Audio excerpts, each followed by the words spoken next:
Okay, there we are. Hello, everybody. We're back to the complete story, and if you might have noticed, last time we did this, it was the complete story of hemp, which would leave little room for me to come and give you more story. But how can a story ever be complete? It's never complete. And certainly if I'm in charge of stories, they never get ended. They just go on and on and on forever because we always learn more and we cannot help ourselves from doing anything other than learning more.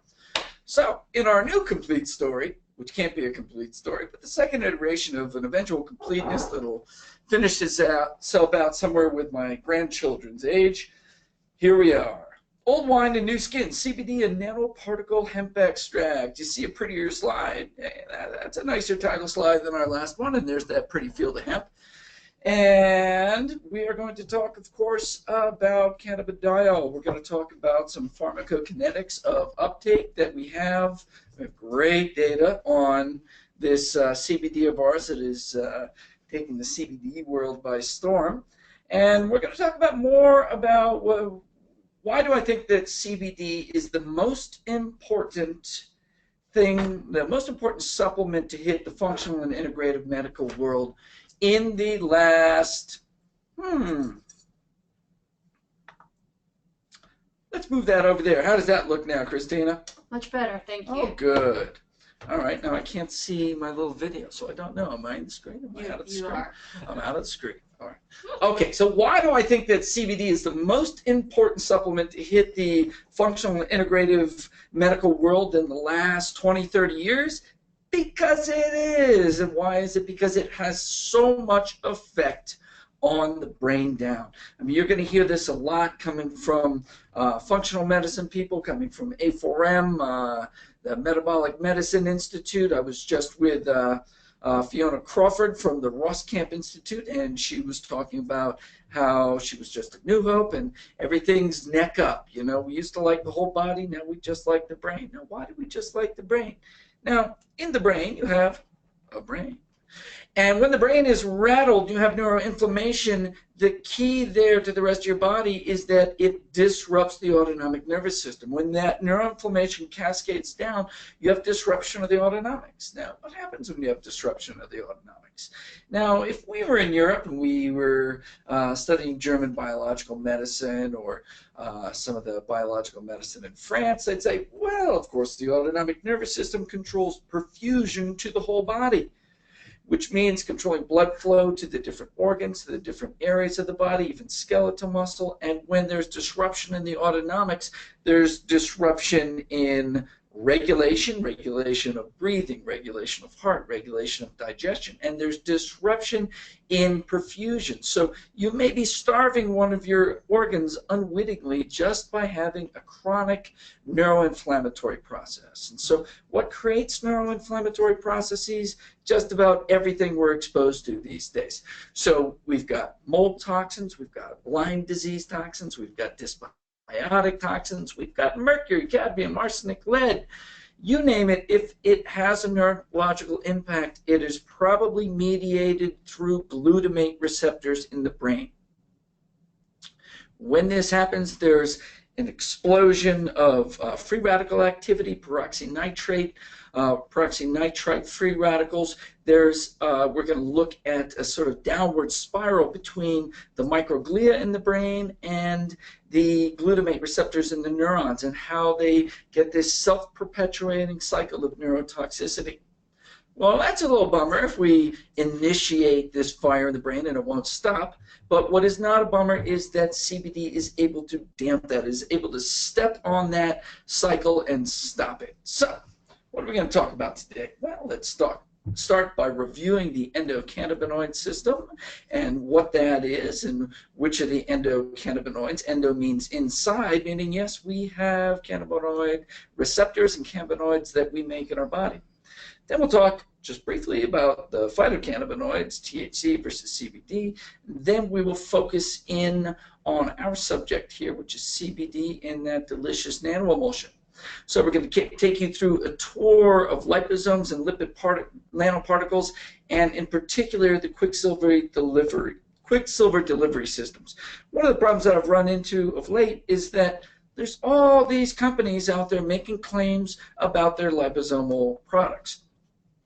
one manufacturer in particular likes to make a lot of claims in comparison to ours, and he does a great job of co-opting my language and talking about size and saying basically, oh look, ours are smaller than Quicksilver's and they cost less. Well, it's not true. So we're going to lead you through a little exercise in how to visually distinguish size and quality in liposomes and lipid nanoparticles. Then, of course, we'll show you the pharmacokinetic data of the nanoemulsion hemp extract. Here it says liposomal, but I'll also tell you how do you distinguish a liposome from a nanoemulsion. And then we're going to talk about the applications of hemp extract and cannabidiol to functional medicine. The two main areas: neuroinflammation, blocking neuroinflammation, and gene transcription. We're going to see which genes go up, which genes go down, because CBD has an immense effect on gene expression in the body. So here's a slide from my friend Martha Montemayor. I'm going to go down and talk at her forum in about an hour and a half. Let's hope I have the energy to do that. I have Nanomojo, though.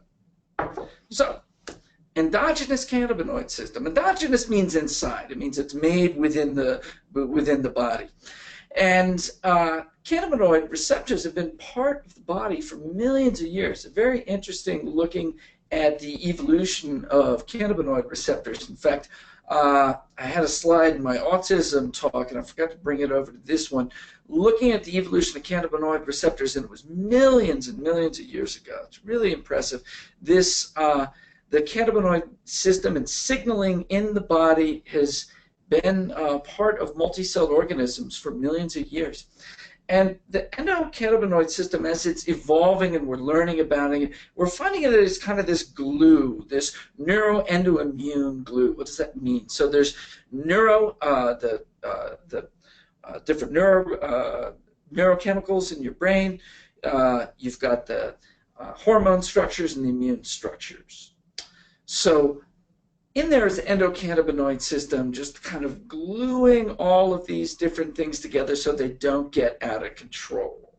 So you'll see when in chronic disease, you'll see your hormones are getting flipped over, your immune system's getting flipped over. I talk a lot about Th1, Th2 processes where Th1 is going down and you're allowing infection to run loose in your body. Well, Th2 is going up and you're rejecting all the foods. So the endocannabinoid system seems to be part of holding all that in its proper perspective. So the two receptors that are there, you got the CB1 receptors, which are predominantly a central nervous system function, and the CB2 receptors, which are in the peripheral organs, especially in the immune system. So yes, you do make cannabis by itself. Here's some of the nice slides you can find on the web. This is from the humansolution.org, where they're showing you the CB1 and CB2 receptors. You'll see in the diagram of the man, the light colors there are where the CB1 receptors are, through the central nervous system. And then the CB2 receptors are throughout. You'll see a bunch around the thymus gland, moving down through the lymphatics, and some there in the central organisms, or in the central organisms. Organs. That's the one.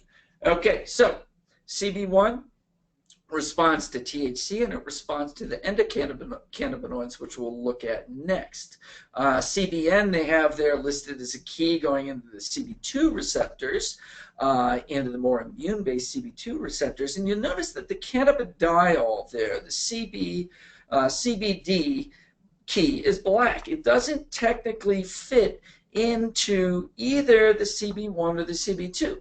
Now, Joe Cohen, when he was speaking at A4M, brought up that there is recent evidence that it does actually tag the receptors, but it's a very weak agonist. That is not primarily its role.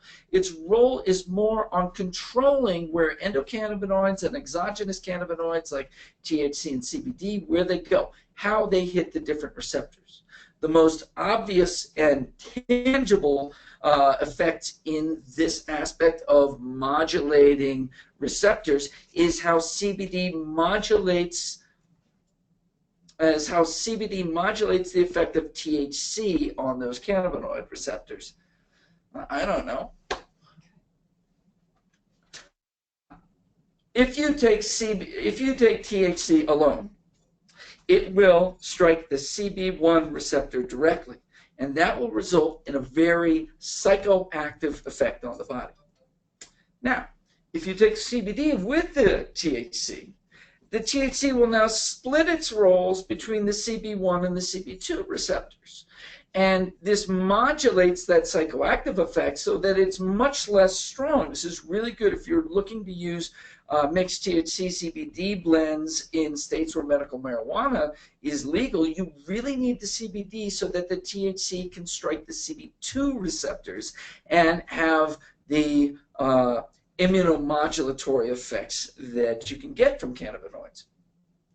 Now, CBD also has very direct effects on glutamate receptors in the brain and on expression of genes. So we will go through those in depth. Now, the story is evolving, and I forgot to put the credit on here. I don't remember the name of this company. It's a pretty slick company, and they're selling systems for taking cannabinoids into drug type channels. And here they're expanding the receptors into the TRPV1 and the TRPA1. The TRPV1, the TRPs are transient receptor potential receptors, and the V is a vanilloid. I forget what the A is. The vanilloid receptors are interesting. These are the receptors that get hit when you eat capsaicin that cause pain in your mouth. But what they do by causing pain in your mouth is then they lower pain signals going up to the brain, and they mute pain. That's why you have capsaicin patches. This is part of why CBD works on pain, and part of why topical CBDs work so well on pain. So if we look at CBD and pain, there is an anti-inflammatory effect and there's increasing anti-inflammatory genes and decreasing expression of inflammatory cytokines. But then another part of pain is the GABA part. So in the neurotransmitters in the brain, there's 80% of the symphony up there is between glutamate and GABA. And they're in a balance. But what happens is GABA becomes too intense. So CBD brings up glutamate becomes too intense, and CBD brings up the GABA tone in the system. And GABA, that relaxing parasympathetic autonomic activity of GABA, is necessary for shutting down pain receptors. Pain receptors get stuck wide open, and they need to be shut. And to do that, you need good GABA tone. So to stop pain, you need to quench inflammation, you need to bring up GABA tone, and you're also able to hit these TRPV1 receptors, which mute the pain response. So this system is getting more and more complex as we look at it, and the overlapping effects of the neurotransmitters, the neuroendocrine, and the neurohormonal system. The endocannabinoid system is responsible for tying all of those together. Now, the CB2 receptors have been tied to so many different organs, and this slide from Martha has all the different organs which have CB2 receptors and all of the different dysfunctions that have been linked to dysregulation of the endocannabinoids. It was Ethan Russo who wrote the first paper on endocannabinoid deficiency and how that is a likely part of chronic issues like fibromyalgia, chronic fatigue, and possibly even the neurodegenerative issues like Parkinson's and MS. So what are our endocannabinoids? Endocannabinoid number one is anandamide. Ananda, if you are into Hindu or Tibetan writing, you know that ananda means bliss. And so this technically means the bliss molecule. This was first identified by W.A. Devane and other people in Raphael Mechoulam's group at Hebrew University in 1992. Later, I think 1994-95, the next cannabinoid, 2,A-G, was identified. So anandamide you can find in chocolate. That's part of why chocolate makes us more blissful. It is produced during meditation, and it is linked to the runner's high effect. The other endogenous cannabinoid, 2-arachidonyl glycerol. We could just call it 2-AG. That makes it a little bit easier. And 2-AG is present in very large amounts. Anandamide is present in smaller amounts, and 2-AG in much larger amounts. It's technically a neuromodulator. Some people would say it's a neurotransmitter, but it's controlling signaling in the brain. I've seen some people say that it's dominantly a CB2 agonist, where anandamide is CB1, but the more I read, the more I see it hit CB1 as much or more. Now, 2-AG is found in animal milk, especially very high amounts in breast milk. All right, in fact, it even has its own transporter system. So you have your own cannabinoid system. It is okay. It happens in you. You make these things. So phytocannabinoids. Cannabinoids we take in from other sources to help work on that receptor system, work on that endocannabinoid system. Now, THC is the one that we've all known for most of our lives. We've heard about that for good or for bad. And it is the very psychoactive cannabinoid. It is a strong CB1 and CB2 receptor with focus on CB1 in the absence of CBD. When CBD is in the mix, it is splitting its role between CB1 and CB2, which is why, say, the 1-to-1 THC CBD is the go-to therapeutic blend that's used in the medical marijuana legal states. Now, CBD is the hero of our story here. It is the non-psychoactive one, though you do get a neurological effect from it because it calms the system down well. It's technically a very weak CB1 and CB2 agonist, but again, it very strongly changes which receptors the other cannabinoids go to, and it's a very strong transcription modulator. So let's skip through that one. Here is a piece. Okay. Here's a picture of our neuroreceptors, and we have in there both anandamide and 2-AG being made. Let's see if we're being made. There's 2-AG being made and moving into its sites. We have anandamide being made and then taken up into sites, and here we have the breakdown of anandamide. So all neurotransmitters are formed and destroyed at certain rates, and sometimes those rates are not very well balanced. So in the story of endocannabinoid deficiency, with anandamide, there's a rapid breakdown of the anandamide by the FAH, the FAAH, it's fatty acid hydrolase, I think.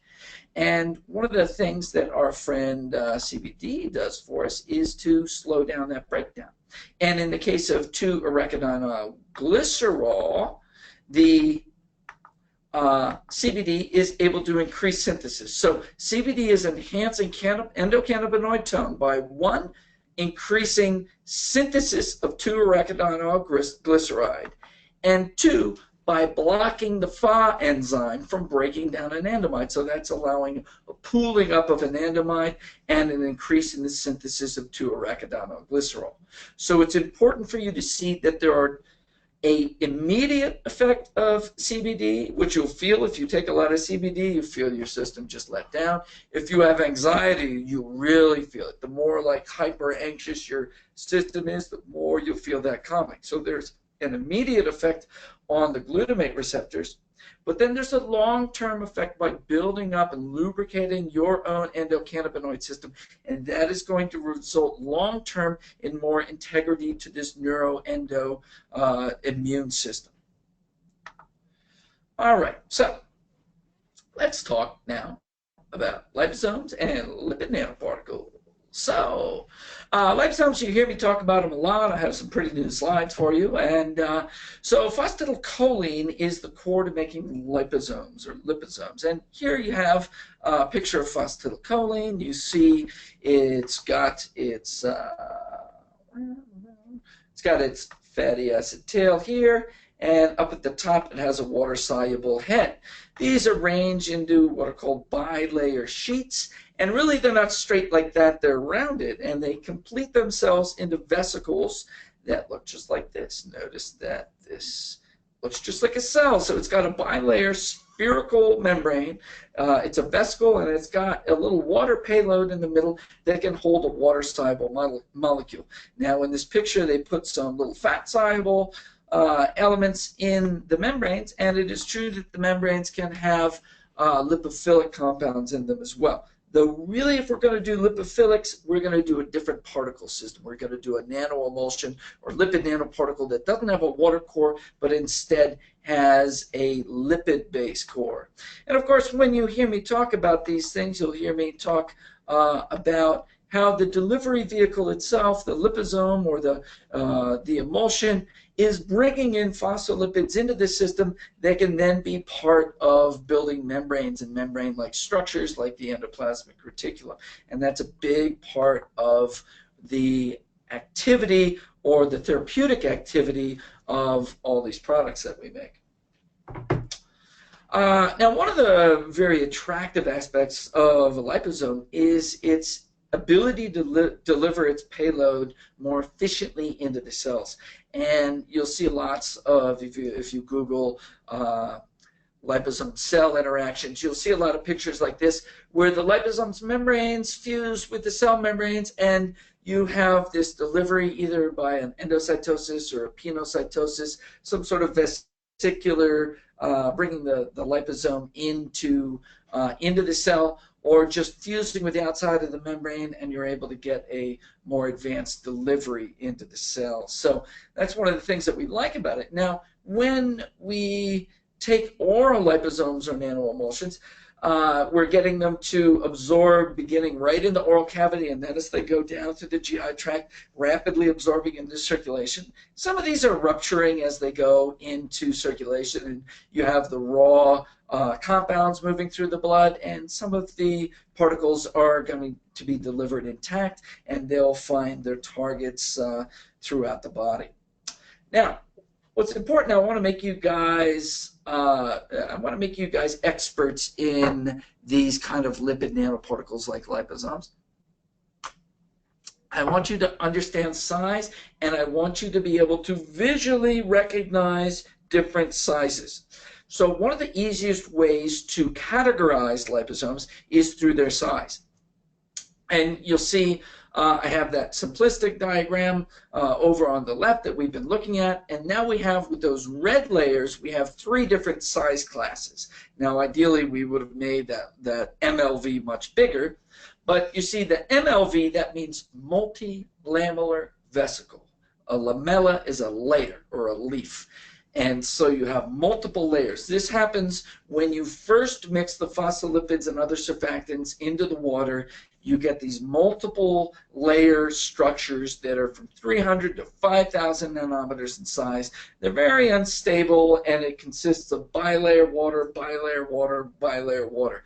They're way too fast for a rapid uptake. You will get some increase in GI absorption just by all those phospholipids starting to open up the permeability of the GI tract. But really we want to get down to the SUV, not the sport utility vehicle, but the small unilamellar vesicle, small unilamellar vesicle. So you see in the middle is the large unilamellar vesicle at 100 to 300 nanometers, and then the small one at 20 to 100 nanometers. Now let me tell you, these are pretty easy to visually differentiate, because small unilamellar vesicles are clear. Why is that? Because anything less than 100 nanometers is smaller than wavelengths of light. And so you got a little particle in the wavelengths of light, just roll around it.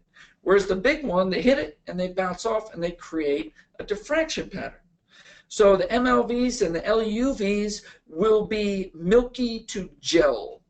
MLVs, the real large ones, are usually a gel-like structure, and they're often not even liposomes until they meet water, and then they become these large, the multilamellar vesicles. The large unilamellar vesicles look like milk, and the small unilamellar vesicles are clear. So it's in a second we'll look at a picture of some of those. So now to continue on the different types of particles, if we look over at the 3 yellow spheres there, here we have the lipid bilayer with water in the middle. That is a liposome. Here we have a monolipid layer with the fatty acid tails into a droplet of liquid lipid. That would be called a nanoemulsion. Some people will call it a liquid lipid nanoparticle. That one's not so common.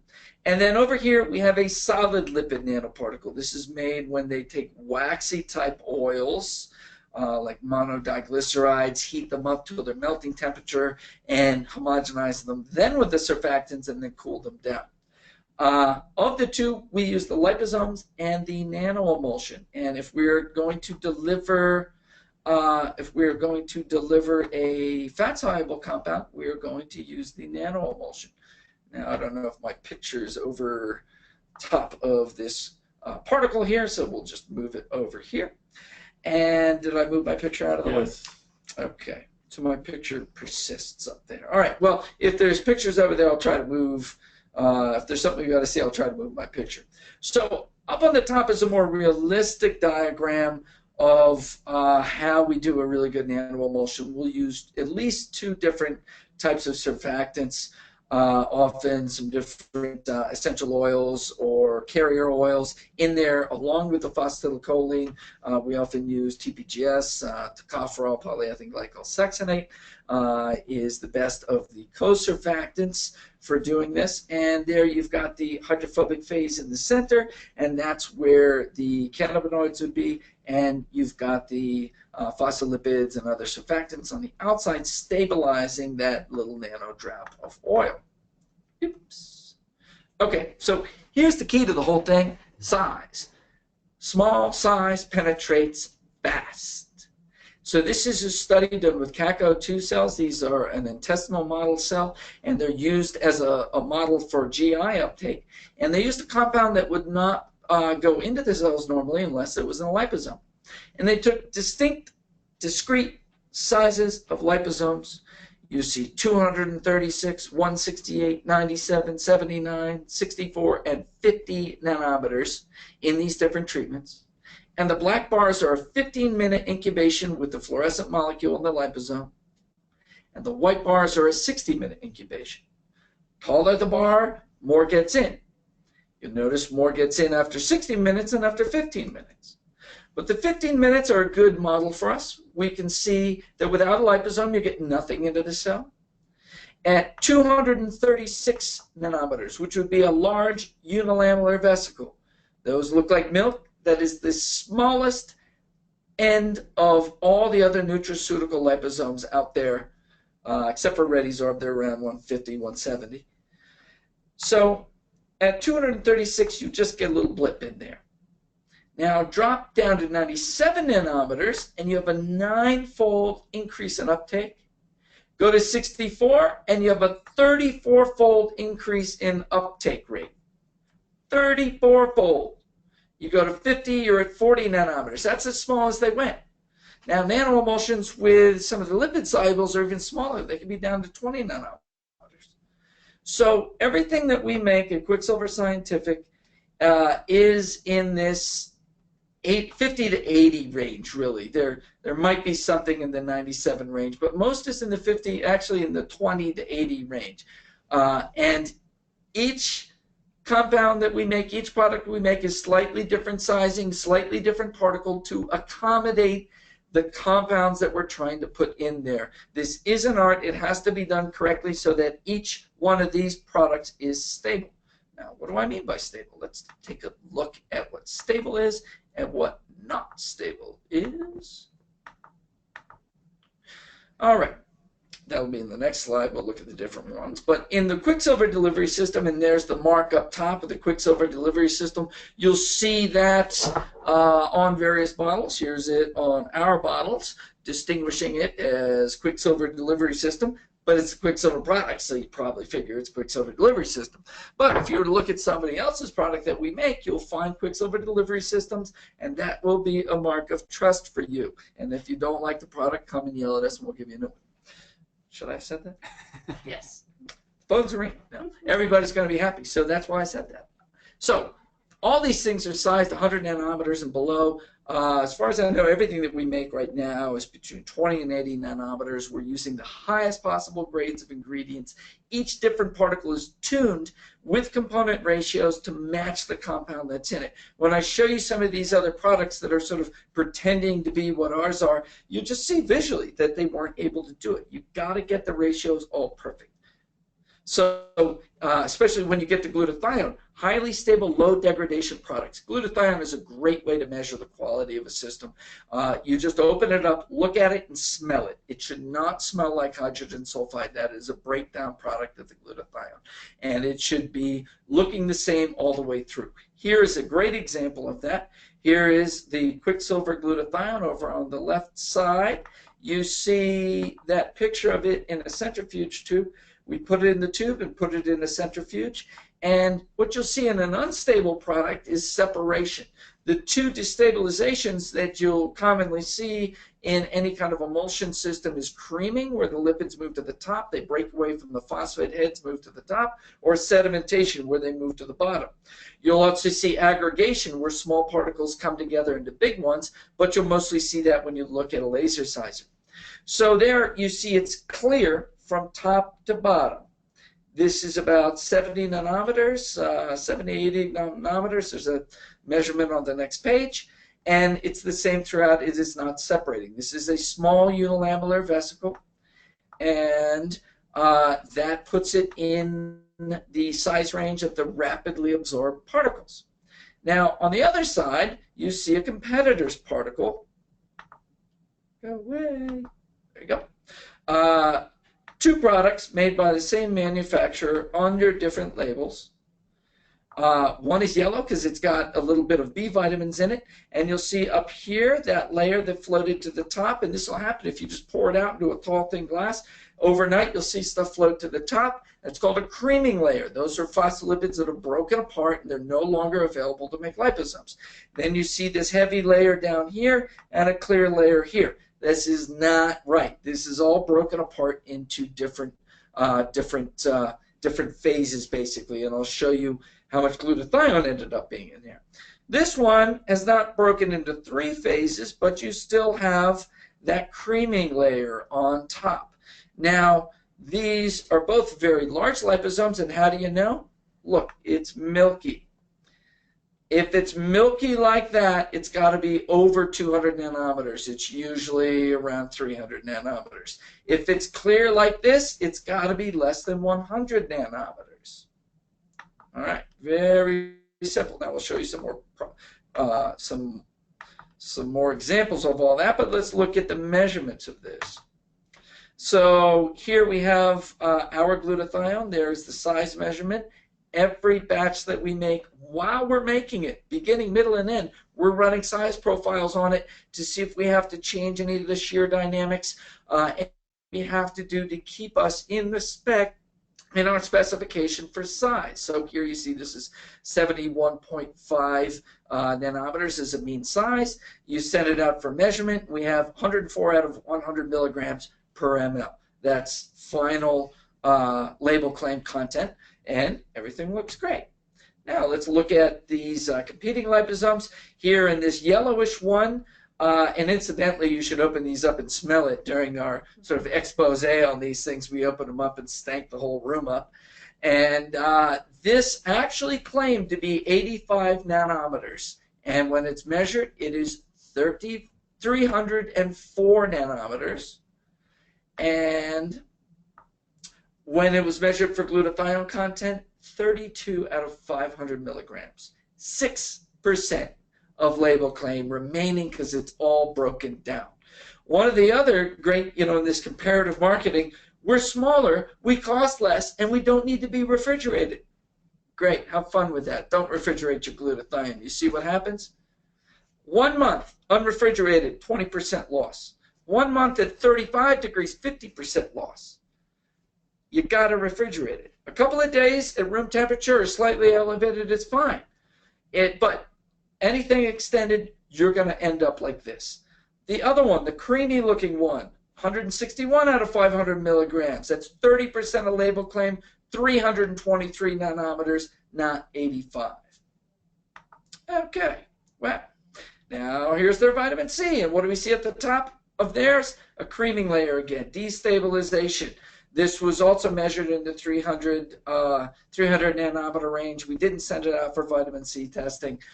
There's our clear vitamin C. We've measured this back as far as 2 years old now. Still have 100% of label claims. Still have stability to the particles. So are you going to pay a little bit more for Quicksilver liposomes? Yes, you are. Not a lot more, but this is what you're going to get. All right. Oh, there's another one. This is a CoQ10 resveratrol mix that's supposed to be some sort of cold fusion nanotechnology. 5,000 nanometer particles. You see when they get centrifuged, they all fall to the bottom. That's chunks of stuff, we call it. There's the CoQ10, that's around 30, 40 nanometers, and there's our new resveratrol being sent to Brandon Credur at Biogenetics. It's not in the Quicksilver line, it's in the Biogenetics line, and that one comes in somewhere around 20 nanometers. That is a hot product. All right, uptake, you've seen these things before. The orange line is B12 sublingually or intraorally held. The blue line is a competitor's, quote, sublingual. You see they don't absorb till between 50 and 60 minutes. Ours absorbs right away. If you look at the uptake graph on the right side, a 4-minute point there has 20% absorption. A 15-minute point has 35%, and around 45 minutes, you already got about 70% of your absorption. So you got a bilayer limb here. You have the first amounts absorbing in the mouth and right in the upper GI tract, and then the rest of it on a slow absorption, the other 30% or so absorbing in the GI tract.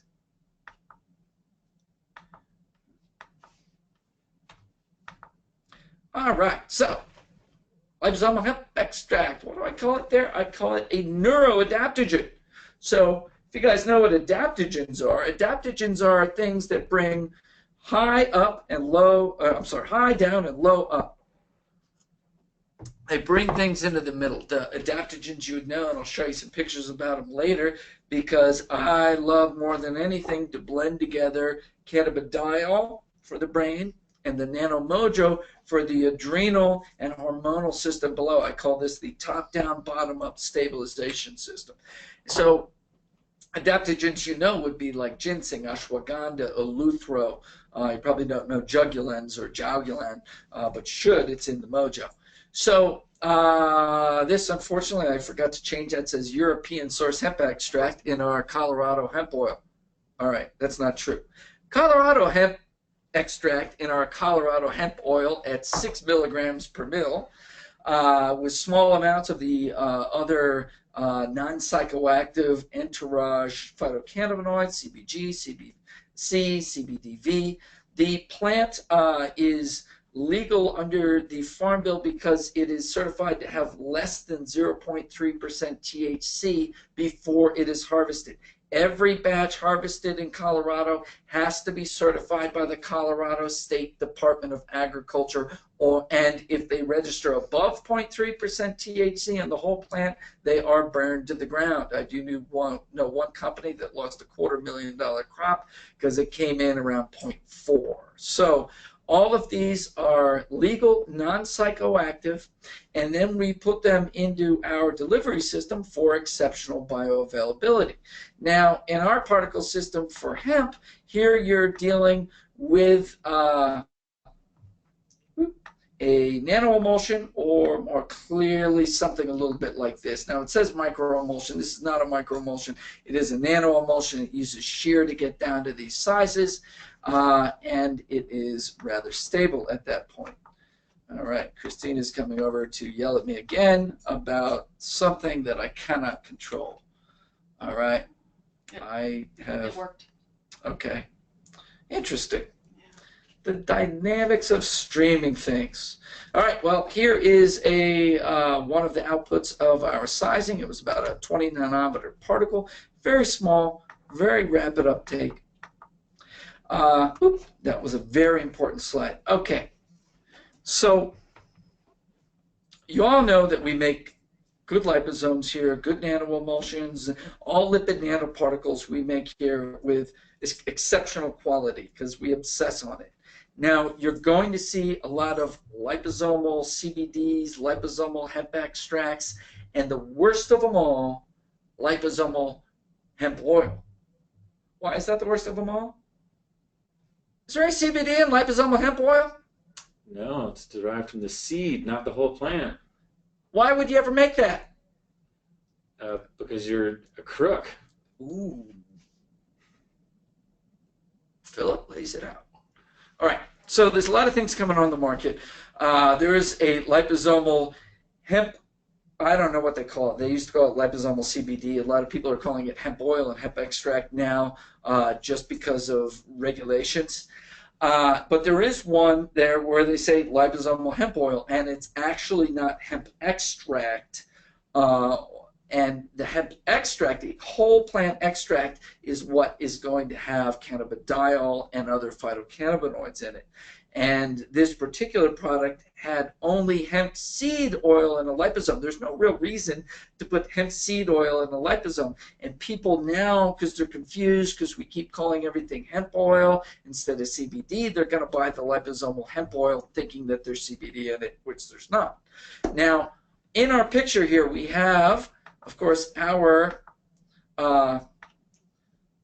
nano-emulsified Colorado hemp oil. You see it's clear from top to bottom after being centrifuged. And then you have another competitor's product. This one comes in a little black bottle. And it's called liposomal hemp oil, but when you put it under centrifugation, it breaks into 3 distinct layers. A gum layer, and they use xanthan gum, a phospholipid layer in here, and up at the top is your CBD. Wow, that means that was never a particle at all. It was a crude mixture. One of the sort of cheats that people use when they can't make a stable emulsion is to use xanthan gum. It makes it so thick that gravity doesn't separate the oils, and so they don't cream or they don't separate. But if you put it in a centrifuge, it does. So this wasn't even a liposome or a nanoemulsion or anything. It was just a crude mixture. And if you're going to pay that much money, it would be good to have what you paid for. All right, come on, go forward. All right, so here, deliverance. Here's a pharmacokinetic study that we did using 10 volunteers and using the nano-emulsified Colorado hemp oil, and we compared it to the data published by GW Pharma for Sativex. So the dotted line here is GW Pharma's uptake profile using 10 milligrams of CBD. Now their product is a 1-to-1 mixture of ethanol and propylene glycol. Not my favorite thing to use, especially at a 50% ratio. But ethanol and propylene glycol, these are solvents that dissolve the CBD, and they're permeation enhancers, meaning when you spray them in your mouth, they kind of help dissolve a little layer of your mouth so that these things can penetrate and you get higher absorption. Now, it's not in a discrete particle system, so when the saliva mixes with it, all those oils crash out, and then you swallow them. You get a little in fast, and then the rest gets swallowed and gets absorbed in the GI tract. Now, on the top, then, you have the uptake from the nano-emulsified Colorado hemp oil for 5 milligrams, half as much load, 3 times as much absorption, meaning you have 6-fold increase in bioavailability over the Sativex product. And the Sativex is already a high absorption product, meaning you're 6 to 10-fold increased bioavailability over a raw hemp oil. That is really significant. All right, so we know it goes in well, we know it's made well. But first, let's take a detour because I want to tell you just for a little bit about other herbal adaptogens and tell you about some of the more complex systems that are coming our way. Now, we've started to do multi-component formulas where we're using lots of different herbals. And to do this, we have to make even more complex particles to hold all this stuff. Now, this is this picture has got a crystalline drug in there. It's got RNA in there. We're not putting RNA and crystalline drugs in there. We're putting 20 different herbs in there, or we're putting 9 different herbs in there if we're looking at Dr. Shade's bitters. The Nano Mojo is our new adaptogenic blend. We've got 20 different herbs from 3 continents. It's a collaboration between Sunhorse Energy and Quicksilver Delivery Systems. It's the Quicksilver Sunhorse mix. You see the label there with its pretty gold and silver foil. This is the first time adaptogenic herbs have gone into one of these lipid delivery systems. It ended up being so efficient as a delivery that we use 1/8 the amount, or is it 1/5 the amount of herb from the raw blend. They make a liquid blend that you usually take 3.3 ounces to get the desired effect. And now with this, we're using about 0.8 to 1.6 ml. It's a much smaller amount of the herbal blend because it's so efficiently delivered. And we've had such good results having not just this alone, but this with the CBD. I'll talk about that more at the end, but let's just look at what's in the adaptogen blend before we leave the adaptogens. At the top is gynostemma, or Jiaogulan. Jiaogulan is the coolest adaptogen because the least people know about it. It wasn't even in the TCM, the traditional Chinese medicine pharmacopoeia, because it was from a little area of central western China. And most of the TCM was developed in other areas. And in this area, people were notoriously long-lived. It was like the Hunzas up in the Himalayas. And they even had a word for people who went away and started looking bad and came back because they didn't look as good as people who stayed in the village there, because the people who stayed in the village took copious amounts of the Jiaogulan. Then, of course, there's American ginseng, which is arguably the most well-known one. We've got Eleutherococcus senticosus. Some people call it Siberian ginseng. That's got the most data as an adaptogen. You've got ashwagandha, schizandra, rhodiola rosea, lychee. There's the medicine hunter, Chris Killam. And then some South Americans. Most people don't think about acai as an adaptogen, but it's a very well-rounded, harmonizing compound to put in adaptogenic mixes. Maca is, of course, known for its work on hormones. Catawba is a little bit more of a mojo herb. And then you've got reishi, astragalus, licorice, Bulgarian tribulus terrestris, and epimedium, known more commonly by its moniker horny goatweed. So all those things together make Nano Mojo, and I really encourage you to blend together Nano Mojo and CBD. What do I mean by top down, bottom up? Calming the neurological system and the autonomics with the CBD, the neuroadaptogen, filling in the adrenals and the hormones with the adrenoadaptogen Nano Mojo. All right, so now let's talk about how CBD works in the body and why I think that this is the most important addition to functional medicine in the last couple of decades. So what I want to talk about most, first at least, is neuroinflammatory processes, and then I'll talk about gene upregulation around peripheral inflammatory processes. So neuroinflammation, this is stabilizing NMDA receptors, well, stabilizing all the glutamate receptors. That's the NMDA receptors, the kainate receptors, and I forgot the name of the third glutamate receptor. But all of them are targets for neurotoxic processes and neuroimmunological inflammatory processes. The immune system is not supposed to turn up inflammation in the brain, but often it does. And this is a neuroinflammatory cascade, and it invokes the glutamate receptor, and we're going to watch how CBD is able to block this at several different areas. Now, part of its anti-inflammatory effect is its downregulation on nuclear factor kappa beta, or NFKB. And at the same time, it's turning down that, and it's turning down a number of other pro-inflammatory cytokines. It's upregulating our typical hero, NRF2. That's the one that we want to invoke when we're doing detoxification or neuroprotective work. So this becomes a huge basis for a neurodetox. Oh, I forgot to put it in there by combining it either with the nanomojo or with PC, which we use a lot, activated B complex, glutathione. These are all great things for stabilizing brain activity. So let's talk about neuroinflammation. Rid of the weird picture of the screaming woman, and I've gone to a burning brain. I think a burning brain is a fine image here. All right, so neuroinflammation. What is neuroinflammation? What lights that brain on fire? And so this is an immune activation where astrocytes are infiltrating, getting too much activity across the blood-brain barrier, activating the microglia. The glia, they kind of change shape, and they start making these different compounds that they usually don't make, and these compounds are pro-inflammatory. So what are these immune activators? Well, Lyme disease and co-infections. Viruses are really good. They're starting to find a lot with Alzheimer's. There's a lot of underground viral activity. Underground meaning it's not so active that the doctors would normally see it. It's like a smoldering fire underneath. Human herpes virus 6 is the most notorious of the neurological viruses. In fact, it's estimated that 95% of the population has herpes 6 in their brain, but something activates it and causes these immune cascades.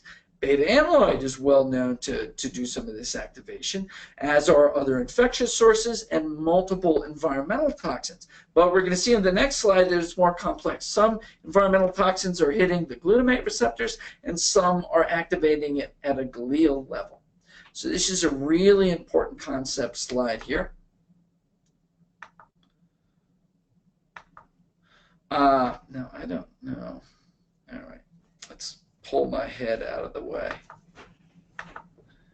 Someday we'll design our own program that does exactly what we want and doesn't give us hassles like GoToWebinar does. All right, so this is the self-propelling neurotoxicity cycle. So triggering this can come immunoinflammatory trigger, or it can come from a direct neurotoxic insult. Now, the inflammatory trigger will activate the microglia. The microglia will release pro-inflammatory cytokines and free radicals like peroxynitrate, which will then insult the neurons. I feel my neurons being insulted. I am mad. And what happens when an angry neuron reacts? He yells back at the microglia, further perpetuating the cycle of violence, sending calpain, MMP3, synuclein, and other nasty things at the microglia, and the microglia gets mad and he strikes back again. And then it's just going and going and going and going, and soon we're in some sort of religious war here. I didn't say that. Okay, so the microglia activation can come from LPS, lipopolysaccharides, endotoxin. We talk about this a lot as an inflammatory mediator. It can also come from certain chemicals which must behave like immunoinflammatory mediators, like paraquat, rotenone, dieldrin. Or it can come as a direct neurotoxic insult. Glutamatic cytotoxicity can come from mercury, come from glyphosate. That's everybody's favorite toxin these days. Is that your favorite toxin? She's like, what? How can I have a favorite toxin? Well, it could be people's favorite toxin. They love talking about Roundup and glyphosate these days, and it turns out glyphosate isn't glutamatic cytotoxin. Mold toxins, bang, right in there. Lyme toxins, bang, in there. Dysbiotic toxins. And I listed glyphosate twice because it's popular these days. It needs to be listed twice. All right. To the next one. Oh, and there it is. There's glyphosate-based herbicide. Mechanisms underlying neurotoxicity induced by glyphosate. Involvement of glutamatic cytotoxicity. So we know that glyphosate can come in, hit the glutamate receptors, and start this cascade. Now, how can CBD help us? Here we have a great paper. Cannabidiol in vivo blunts beta amyloid-induced neuroinflammation by suppressing IL-1B and INOS expression. Those are pro-inflammatory cytokines released by the microglia. So they stop the angle, boom, right where that circle is. Here we have decreased glial reactivity can be involved in the antipsychotic-like effect of cannabidiol.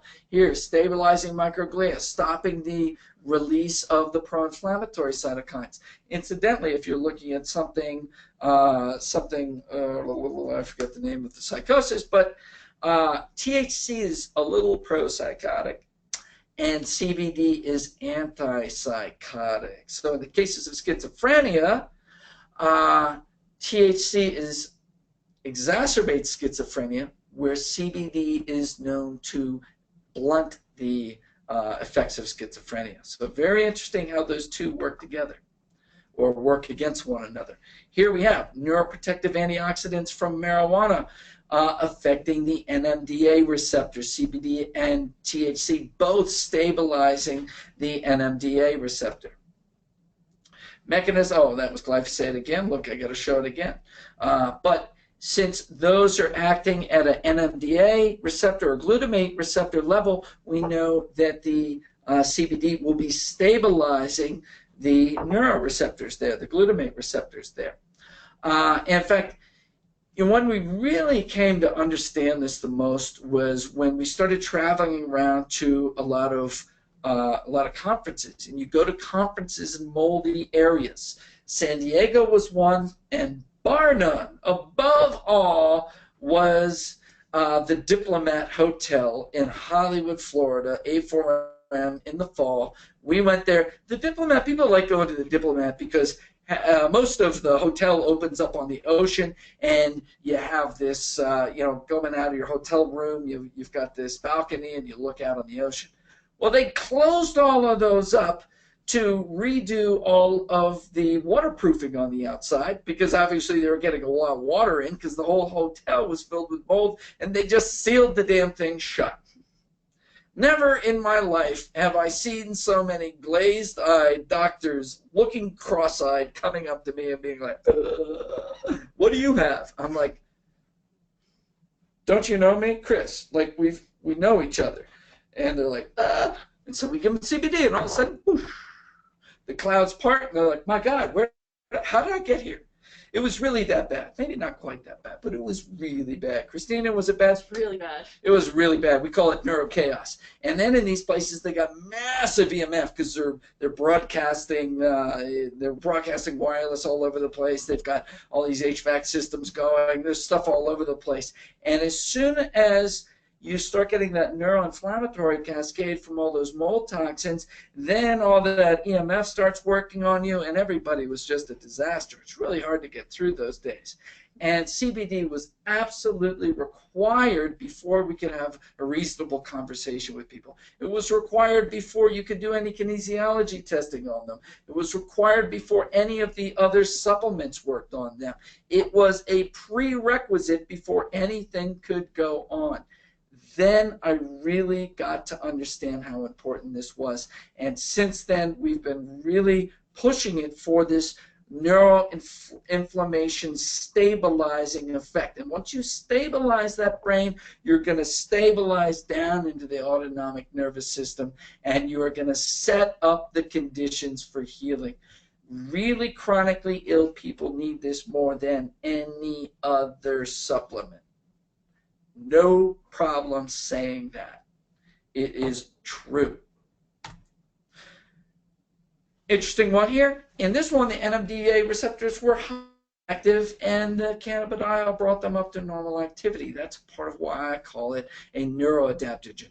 Hyperactive glutamate receptors are brought down, hypoactive ones are brought up, and we have stability to the brain happening again. And it is due to this exceptional bioavailability that such small amounts are able to work so well. In fact, we had a president of a hemp company come here the other day, and we give him 6 milligrams of cannabidiol, and a couple of minutes later, he's like, oh my God, I can't believe that. I'd have to take 10 times more of our product to have that same effect. So you really have a winner of a product here. But hey, I wouldn't be Chris Shade if I didn't bring up NRF2. So let's talk now, after we talked about neurostabilization, let's talk about gene induction, specifically around detoxification and anti-inflammatory genes, NRF2 upregulation. At the bottom, you have a graph from mutation research I use all the time.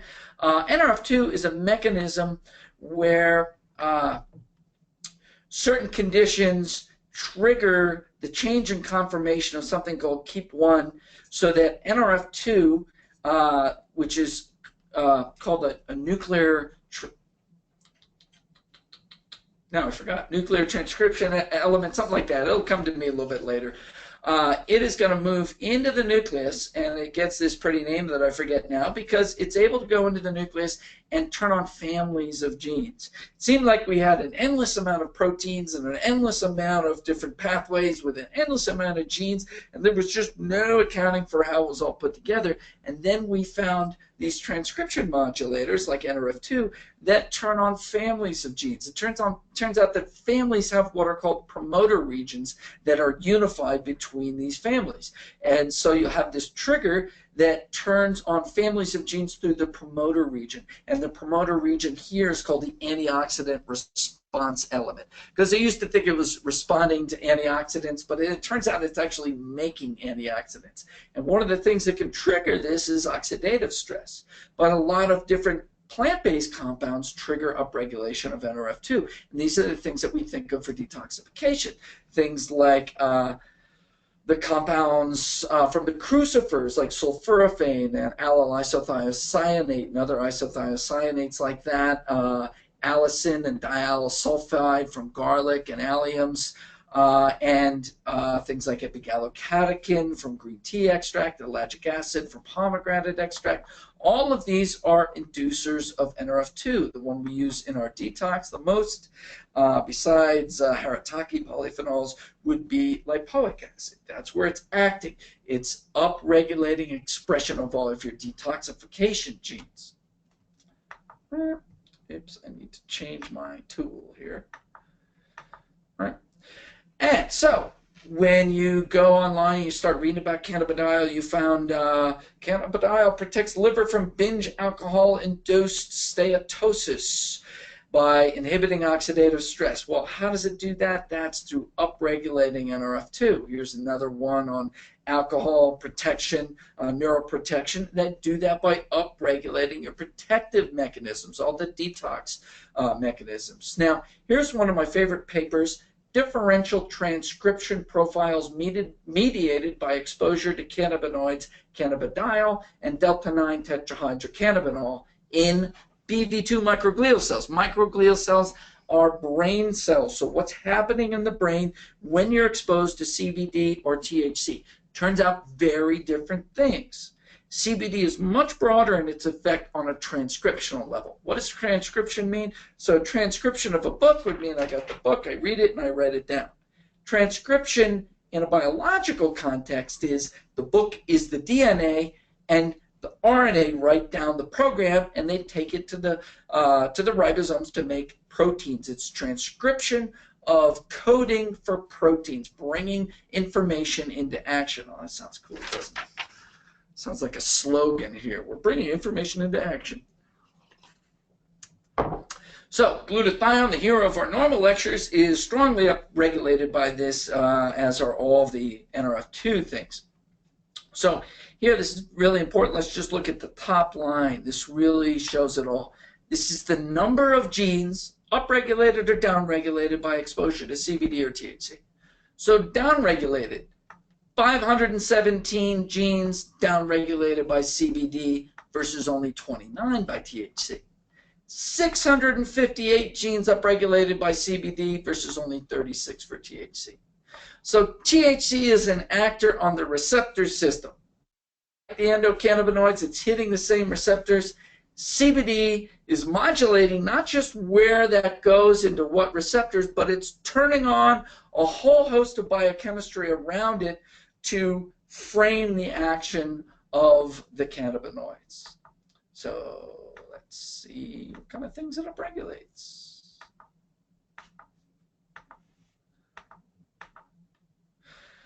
Glutathione genes, is not like you would know what the GCLM and the GP2 are, but the top ones there are for synthesis of glutathione. You see them 3 to 5-fold upregulated.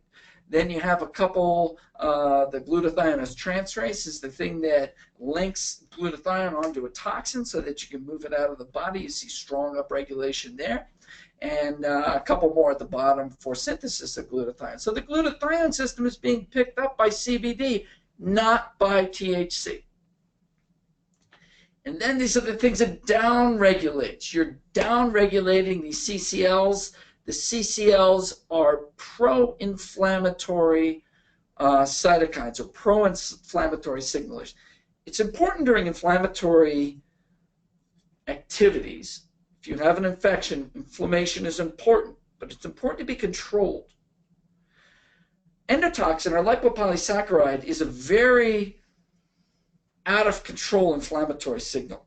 You get it from E. coli. If you get E. coli poisoning, you get it from a number of different anaerobic infections that can get into you. Now, we can get that from leaky gut, or we can get that from urinary tract infections, some from nasal tract infections, and it will make it into circulation, and they trigger a very intense inflammatory response, and it's sometimes a very damaging inflammatory response. So when they're testing compounds to be able to blunt damaging inflammatory responses, they often use lipopolysaccharides because they always create a really damaging inflammation.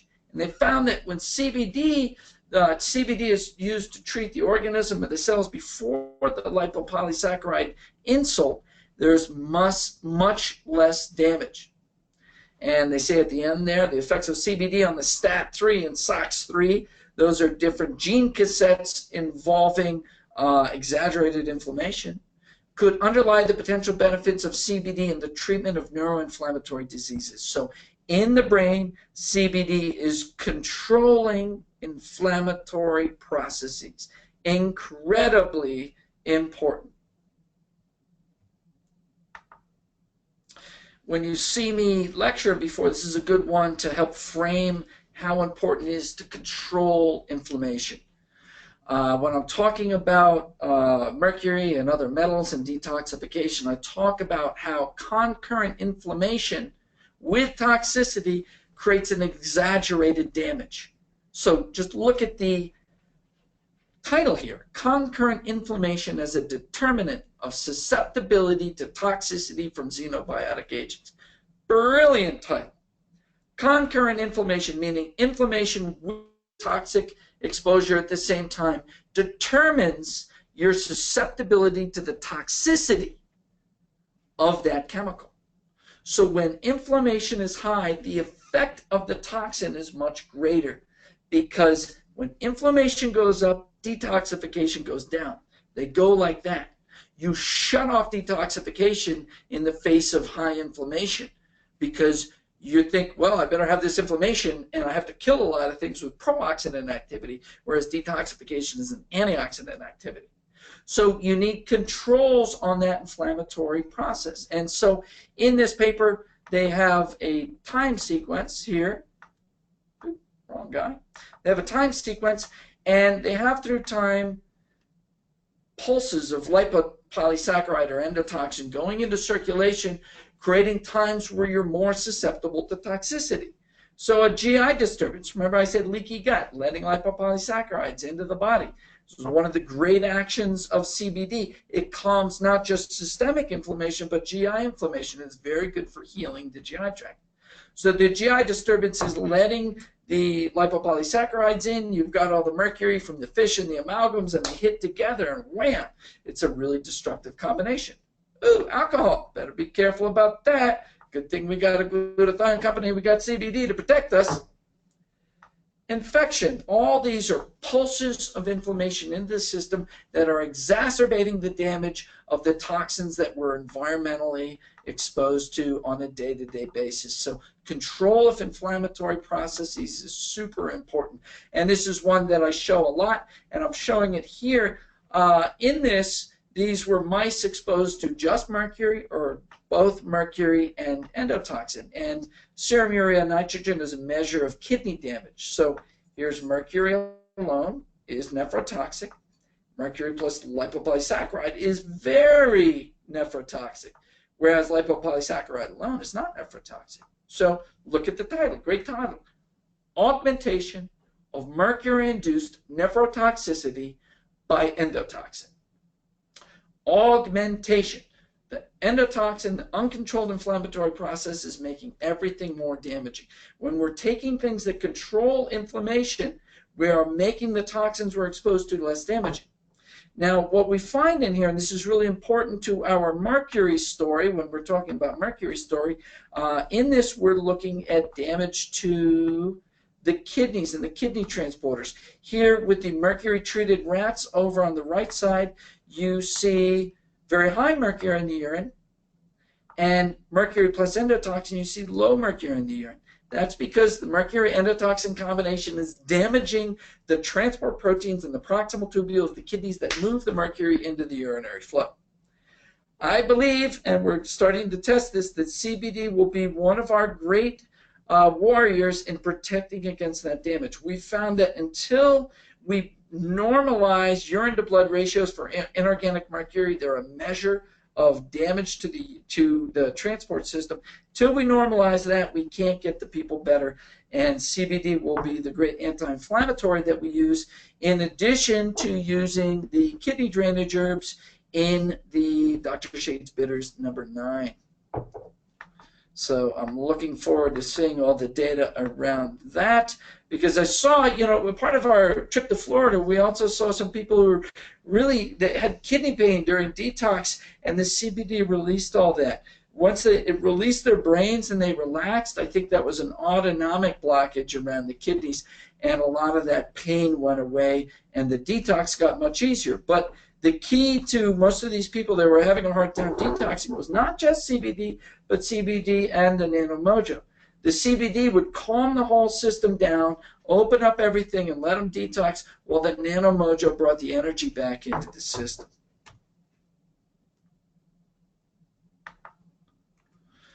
Oh, and there is a picture of the urine to blood ratios that I was talking about. For those of you who have seen me lecture, we have an elevated level of inorganic mercury and this urine to blood ratio where you have high blood but low urine.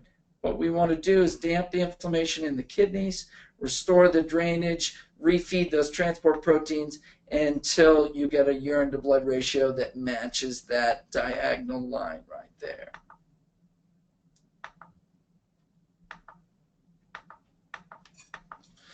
All right, and that's not that important, but this is just upregulation of NRF2, my favorite target for gene upregulation.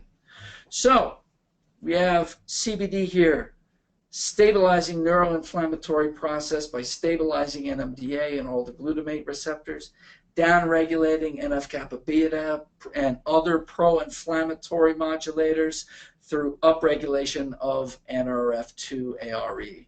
That's NRF2-antioxidant response element. The EHRI-RE is electrophile response element. Electrophiles would be other compounds like PCBs and halogenated hydrocarbons, a lot of pesticides and herbicides. So NRF2 upregulation brings protection against all of those different environmental chemicals. And you can put the mold toxins in that bin as well. So this is a great basis for a neurodetox system.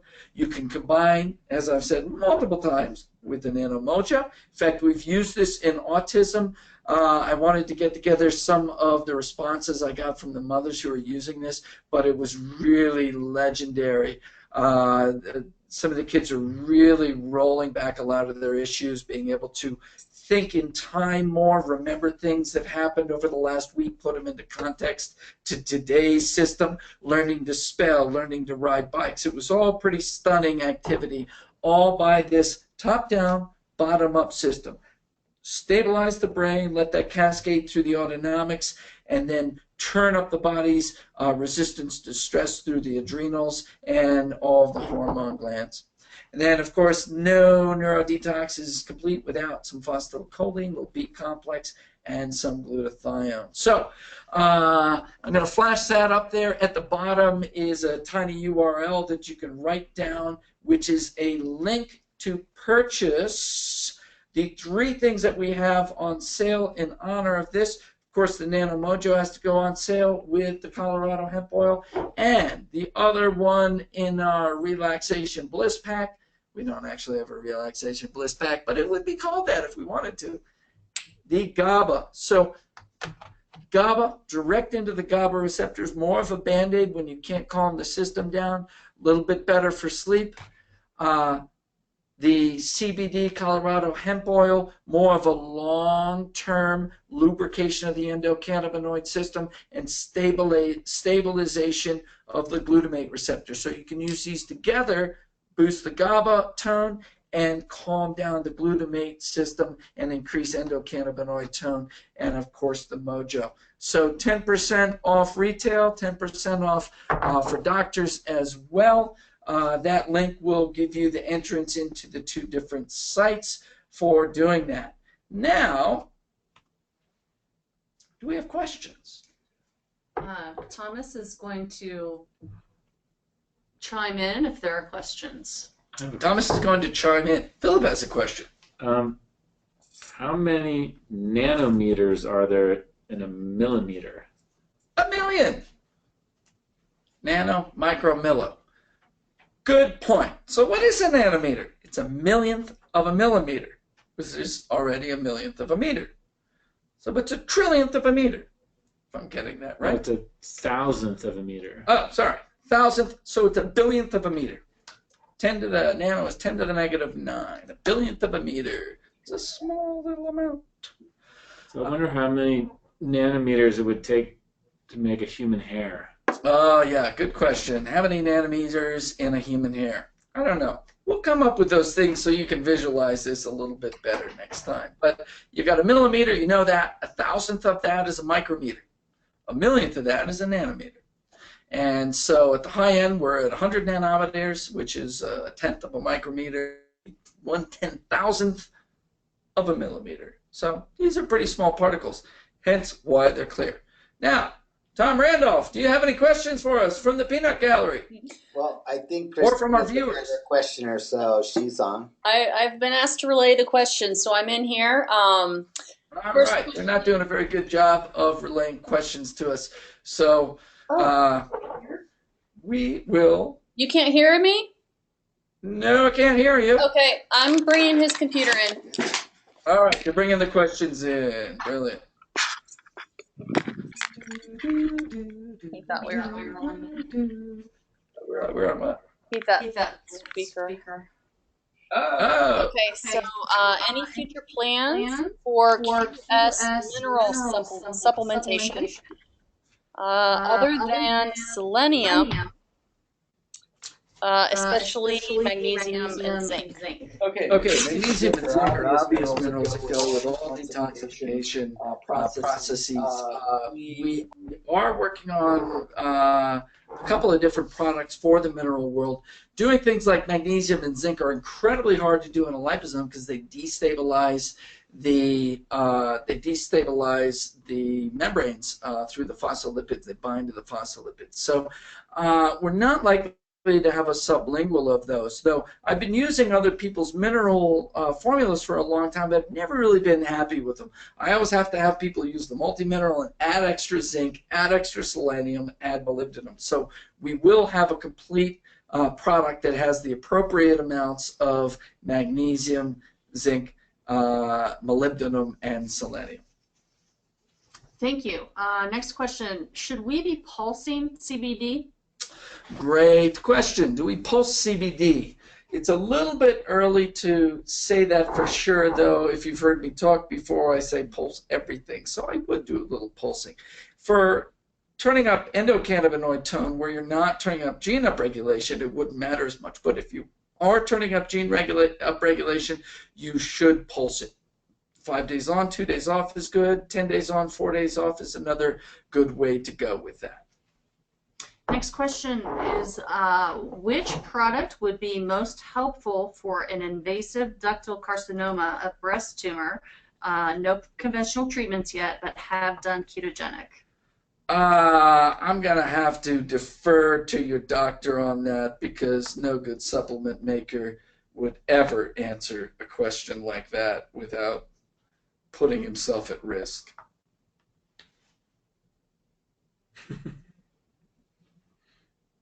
Okay. Are the doses on all liposomal products therapeutic doses, or can more be consumed? Vitamin C has a half-life in body.